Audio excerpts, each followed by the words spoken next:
in hours of Terry Stott and the Portland Trailblazers parting ways on Friday night, their star Damian Lillard made it clear that he wanted Jason Kidd as his successor. This endorsement not sitting well with Kidd, who formally withdrew consideration from the gig, saying Dame's public proclamation left him uncomfortable and feeling like he would put both Dame and Portland's process in an awkward circumstance. Stephen A., who should the Blazers target as head coach to keep Lillard happy? Well, to answer the question, number one, it was right to have been Jason Kidd because that's who Damian Lillard wanted.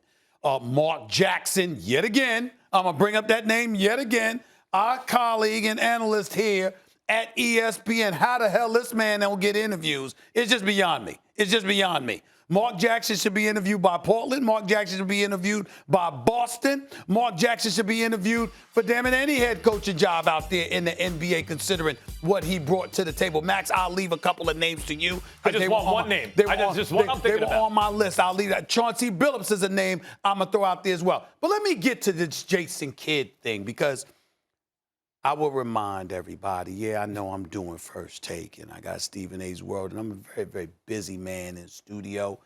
But I have been covering the NBA for a quarter century. I do know a lot of people, and I know everybody involved in all of this stuff with Jason Kidd. Everybody. Now, let me say this. Jason Kidd's name comes up. Mm-hmm.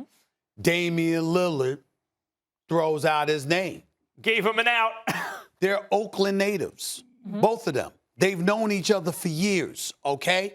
That's why Damian Lillard did that, because he respects the brother and he knows him, all right? And then all of a sudden, all this noise comes out about Jason Kidd's past. Molly, domestic violence, 2000, 2001, I believe it was, DWI, 2012. I would remind everybody that since that time, no other incident has happened. Jason Kidd has had not one but two head coaching jobs in Brooklyn and Milwaukee. But somehow the Knicks job comes up, people start talking about his past. Okay? The Lakers job, because they wanted him before Frank Vogel, people start talking about his past. Now Portland comes up and people start talking about his past. And I find that a tad bit odd. How all of these stories just suddenly percolate right when the time when it seems ideal that the brother's about to get a head coaching job. At some point in time, it's like this. Excuse me. What about merit? The merit of what you do? Because Jason Kidd has been happily married for over 10 years. Ain't had no incidents to speak of or whatever. Okay? And if you're good enough to be an assistant coach on a team, okay, then your merit should decide whether or not you're the head coach, as opposed to somebody bringing up stuff from 20 years ago, all right? So I find that a tad bit odd. He was not uncomfortable. You have to figure out how I know this. He was not uncomfortable with Damian Lillard recommending him. He was honored that Damian Lillard would recommend him for that job.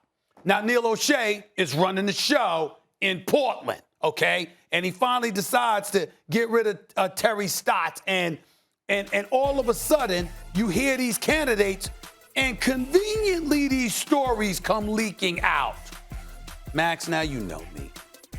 I'm a very, very busy man, like I said, until you require my attention and ask me to, and essentially force me to look into stuff. I have better things to do. But now this got my attention, because I want to know why. I want to know why, and all of a sudden, you understand, a name like Jason Kidd comes out, and we start hearing about all of these things that we all knew, but nobody talked about. And every single time he comes up for a head coaching job, that's the only time somebody says, wait a minute now this man's employed. Ain't like he ain't been unemployed. He's employed in the NBA. Yeah.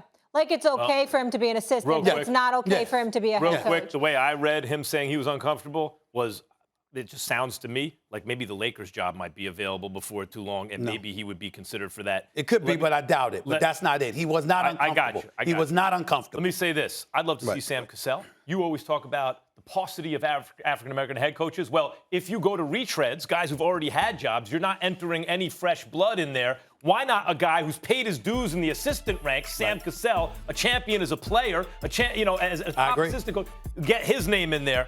And I really like that idea of Sam Cassell. Yep. And so do I. Yeah. So do I. Yeah. And by the way, Jason Kidd, just so you know, Jason Kidd with Sam Cassell, where their strength comes in, particularly with Jason Kidd, why the Lakers were so interested in him, it was Jason Kidd that developed Giannis. He's big on player development. Him and his team. When you play with Jason Kidd or you play for Jason Kidd, you get better as a talent. Yusuf Nurkic. Just a thought. Just a thought. You give Dame whatever coach he wants. Yes, you Dame do. Lillard says, I want this Neil coach. O'Shea. Who would you want, Kidd or Cassell, if you had a choice? Ooh, that's a tough one. Sorry, gotta do it. It's first take. I would say Sam Kidd. Cassell. I would say Sell a Kidd. shot. I would say Kidd because Damian Lillard wants him. Well, Neil O'Shea. Thanks for watching ESPN on YouTube. For live streaming sports and premium content, subscribe to ESPN Plus.